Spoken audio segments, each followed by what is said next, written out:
สวัสดีค่ะวันนี้สำนักงานปศุสัตว์จังหวัดปราจีนบุรีนะคะก็จะมาให้คำแนะนำเกี่ยวกับเรื่องการทำหมันในสุนัขและแมวค่ะการทำหมันค่ะเป็นวิธีการคุมกำเนิดในสุนัขและแมวที่ดีค่ะแล้วก็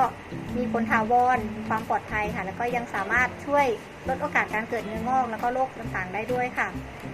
การทำหมันนะคะควรจะทำในสัตว์ที่มีอายุตั้งแต่6 เดือนขึ้นไปค่ะสำหรับสุนัขและแมวเพศเมียและสำหรับสุนัขและแมวเพศผู้ก็ควรจะรอให้อัณฑะลงมาในถุงอัณฑะก่อนก็จะสามารถทำได้ค่ะแล้วก็สัตว์จะต้องมีสุขภาพที่แข็งแรงดีค่ะไม่เจ็บไม่ป่วย